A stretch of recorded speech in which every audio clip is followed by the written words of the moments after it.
Welcome to Tony Byrne's View with news you can use. Tony has over 32 years of experience as a chartered financial planner and wealth manager. Tony's passion is to help you retire early and live the life of your dreams with no financial worries. Now to today's episode. The mad, mad world that is football finance. I've been a football fan since I was 10 years of age in 1968. I don't remember showing much interest in football before then, so England's World Cup success in 1966 passed me by. I was only 7 years old, nearly 8, when we won the trophy, so you can't blame me for my apathy towards football at the time. The reason I became interested in football was because I changed schools, moving from Bethnal Green to the Isle of Dogs, which is now known as Canary Wharf in London's East End. In my new school, lots of the boys were interested in football. We all chose London teams to support, with most of us selecting Chelsea, West Ham or Spurs. I chose Spurs, which was about the same distance from Bethnal Green as West Ham. The most local team to the Isle of Dogs was West Ham, so that is the team I should have supported, I suppose. We did move back to Bethnal Green when I was 17, so I guess my first choice was vindicated eventually.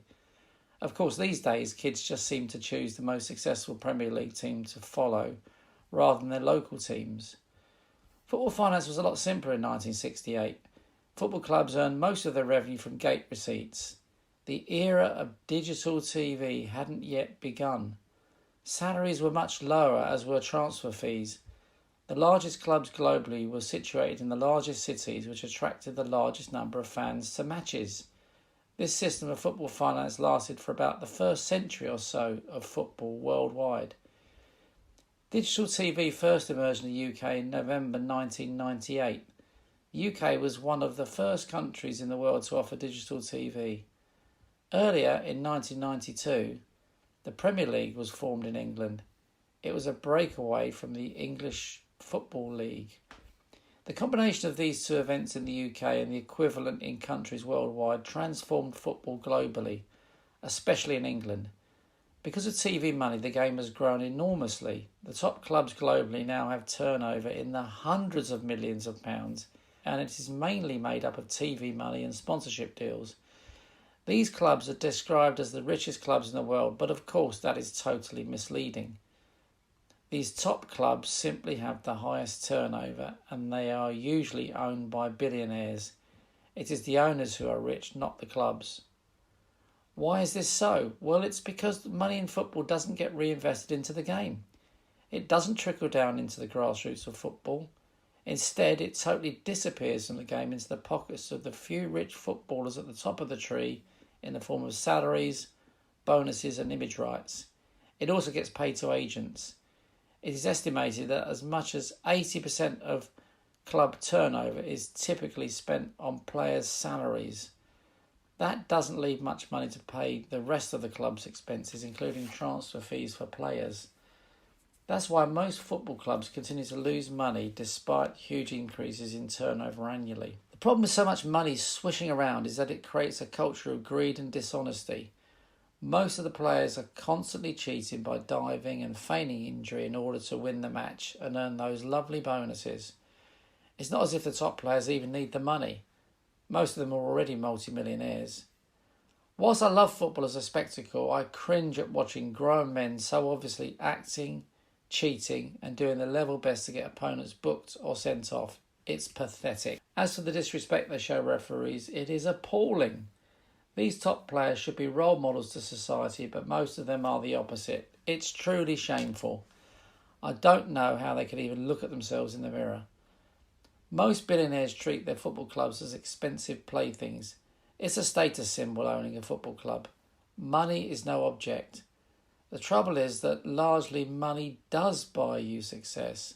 It enables clubs to buy the best players and hire the best managers.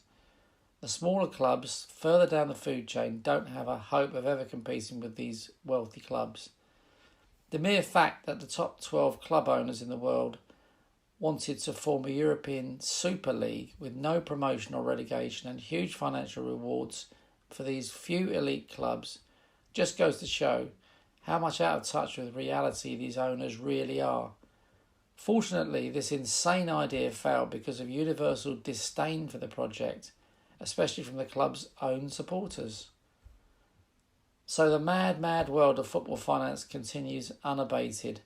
The game is now totally dominated by TV. There are matches on TV most days of the week. The TV companies keen to eke out as many matches to view as possible so that they can increase their subscriber base. As long as there is a constant stream of football matches to view, these TV companies are happy. Never mind the fact that players have to be prepared to play on literally any day of the week and at any time of the day. Never mind the fans either, who have to travel to matches in all corners of the country and the world, no matter how inconvenient it is for them. So let's hope that one day there will be a wake-up call when everyone suddenly realises that too much money is ruining the game and disappearing from it. That day when common sense returns to the world of football and the governing body, FIFA, decides enough is enough and changes the rules to make it once more a game of the people. To quote the great John Lennon, "You may say I'm a dreamer, but I'm not the only one." You know it makes sense.